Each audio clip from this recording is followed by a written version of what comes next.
In this video, I'm going to be breaking down my Sony A7S III rig that I have built here. I'm going to talk to you a little bit about what I do like about this build, also what I don't like about it, and what I might change in the future. It's taken me a while with a lot of testing and trial and error to get it to this point, and I feel like it's at a pretty dialed spot for me and my style of shooting. First, I'm going to break down the rig piece by piece, which, by the way, all of the parts are linked down below in the description.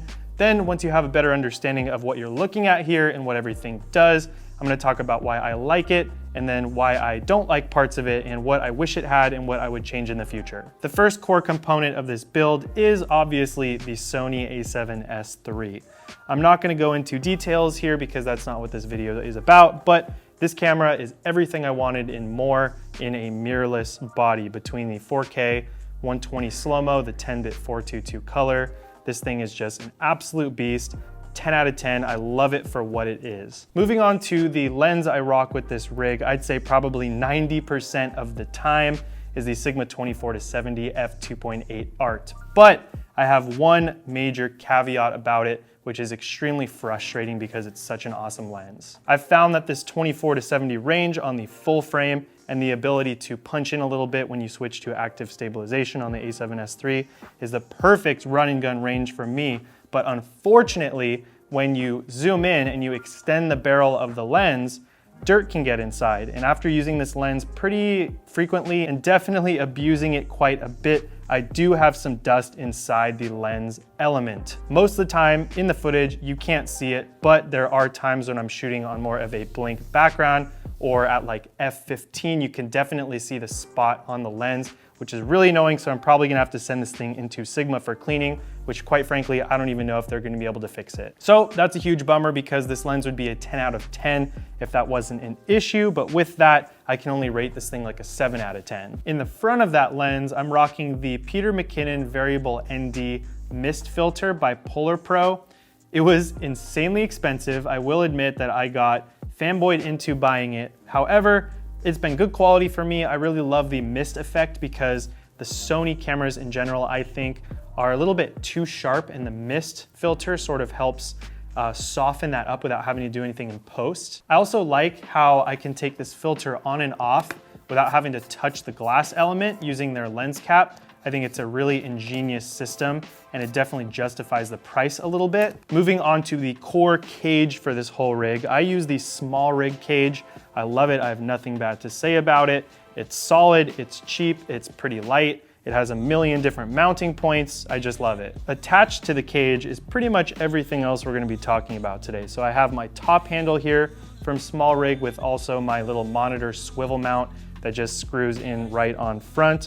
I have my wooden Small Rig handle on the left side, and then I have my Small Rig base plate, which allows me to attach the, I believe they're 9-inch rails. They might be 6, I'll have to double check. And then from the rails, I'm able to mount this V-mount mounting thing here, which basically gives me an extra 2 USB ports to power my camera via USB-C that charges the monitor and also my camera. So I don't have to worry about charging 2 batteries anymore. I only have to worry about charging this V-mount. And in the future, I might add more accessories that I can also power using this V-mount. Adding the V-mount battery was a game changer with this setup because not only can it power everything from one battery, I only have to charge one thing now, but it makes the center of gravity very central on this camera. It gives it a good weight. I like to shoot handheld a lot, so it gives your footage a lot smoother of a look when you're shooting handheld. Gets rid of some of those micro jitters. The best way of doing that, in my opinion, is adding weight to your camera, which this does. But at the same time, this is a pretty narrow and light V-mount battery as far as they go. They make bigger ones, they make smaller ones, but I found that this one is kind of the perfect size, and it's also relatively cheap at only $99.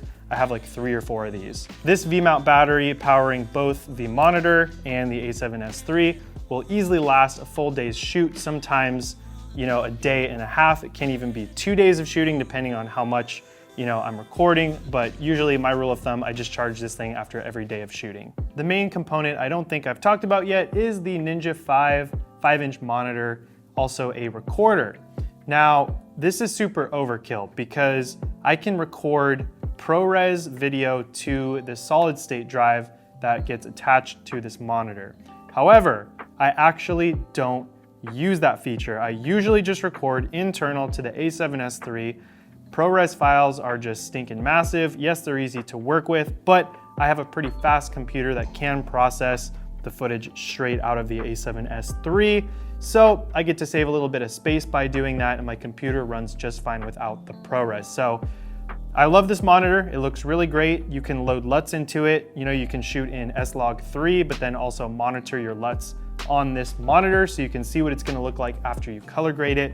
There's waveforms, there's zebras, there's all sorts of different functionality that these Atomos or Atomos, not sure how you pronounce that these monitors can do. You can probably get away with a much cheaper monitor. I believe this setup with the SSD is around $1,000, but you could easily get away with anywhere from a $100 to maybe a $300 monitor on this setup and basically get the same thing that you're seeing here. In terms of audio, I'm running a Sennheiser lav mic that just slides right into this cold shoe mount on the right. I shoot a lot of run and gun style interviews, so I pretty much use this lav mic on every single shoot.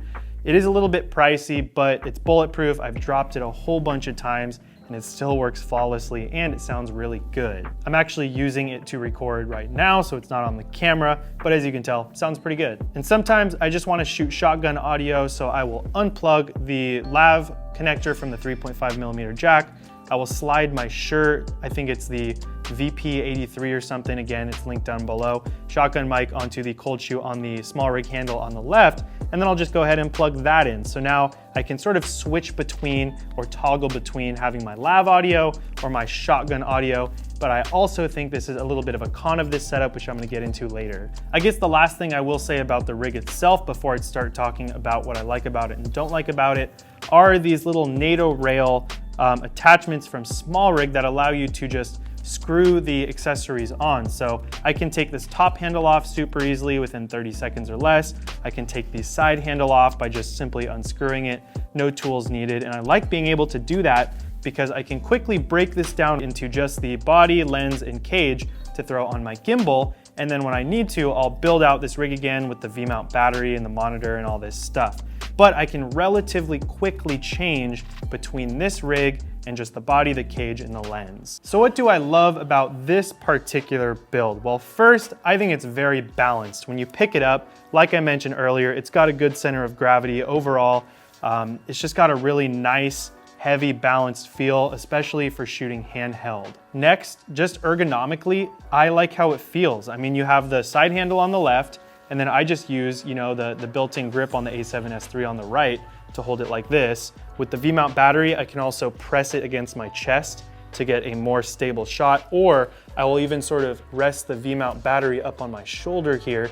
It's not very long, but it works if you're trying to get a little bit of a shoulder stabilizer shot, or you just want to get the camera higher up if you're shooting like a run and gun interview or something. I also think it just looks really professional. It looks a lot more legit than just a mirrorless body with one lens and maybe a monitor. So the client appeal and the overall perceived value is much higher with this rig. And I mean, we're talking like under $1,000 worth of components here. In my opinion, add probably several $1,000s worth of perceived value to your client if you're shooting client work. And it may sound silly, but honestly, in my experience, this has been so true. Clients compliment this rig all the time. They always want to ask how much it's worth, how much it costs. And I used to show up to shoots with just the mirrorless body and a lens, and they would always think I was the photographer. When I told them I was the videographer, they didn't take me very seriously. So the build has some legitness if you're working with clients. So now, what don't I like about this build and what might I add? Well, first, I've been thinking a lot about putting a follow focus on here. I just think I'll be able to pull focus manually a little bit better. But that being said, it's not a huge priority because the autofocus on the Sony A7S III paired with this 24-70 is phenomenal. Even if I want to pull focus, I can basically just rack the little box using the button on the back to move where the focus point is, and it actually will rack very smoothly as if I was pulling manual focus. So it would be nice, but I don't think I'm going to do it because I want to keep this rig as small and as manageable as possible. I think that this is going to come with sort of any mirrorless camera rig you build, but I don't like how I can't fully close the screen. It's just a little bit scary to me that I have to have it open all the time. And a lot of the times I'm sort of thrashing my gear, throwing it around, throwing it in my, passenger seat while I drive to another location. And I'm afraid that one day, I'm just gonna rip this thing clean off. So it's a little sketchy, but it just comes with it, I guess. The other thing about the viewfinder is if you're just using the factory settings on your Sony A7S III, you're not gonna be able to open the monitor all the way because the screen's just gonna go black. Because there's this little sensor on the back of your viewfinder that if there's anything behind it, it switches automatically from your little viewfinder monitor here to the eyelet viewfinder, whatever it's called. And so you have to turn that off or else your screen's just gonna go black every single time you try to change any settings. So to do that, just go into your menu, go into setup, go into finder and monitor, and then go into your select finder/monitor settings. From the factory, it will be set to auto, but you wanna switch it over to monitor and then manual so that your screen actually stays on and you can control things without it just turning off. Probably the biggest downfall of this rig, at least for my style of shooting, is the lack of professional audio features. We only have one 3.5mm audio in jack, so we're limited to essentially one source of audio unless we get a little creative, which I'm gonna talk about in a second. And we also don't have any XLR inputs, which is just gonna be an overall higher quality sound from any audio source you're recording from. Most bigger cinema cameras come with this feature, and this is just a downfall of shooting with a smaller mirrorless setup like this one. Now, before you start telling me I should have just bought the FX3, I'm just gonna say, you're right, the FX3 for this video setup would probably be better because you get the handle with the 2 XLR inputs.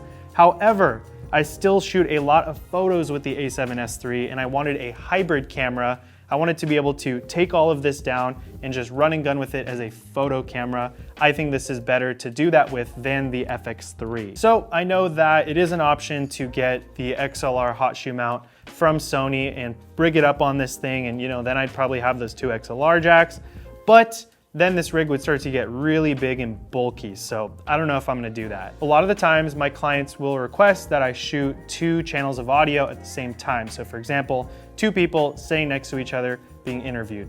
Well, right now with my current setup, I can only mic up 1 person at a time, so that's been a big limitation. But what I plan to do in the future, hopefully, is I think I'm gonna pick up a set of Rode wireless Go 2s, I believe that's what they're called. They've been sold out, so that's why I haven't bought them yet.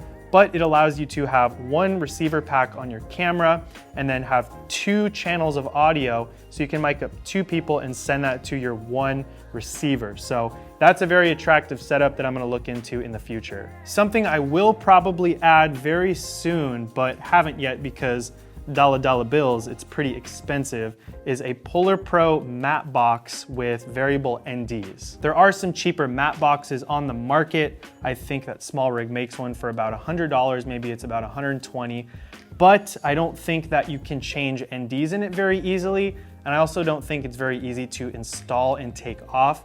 I'm attracted to the Polar Pro one because I think that you can put it on and take it off relatively quickly and easily without any tools. Honestly, I need to look a little bit more into it, but that's something that's on the horizon. I definitely get a lot of unwanted lens flares when I'm shooting midday with this thing, so I would love a matte box. Plus, I do think a matte box also gives it a huge upgrade when we're talking about that client perceived value again. And I think that's pretty much it right there. Again, all of these parts are linked down below in the description.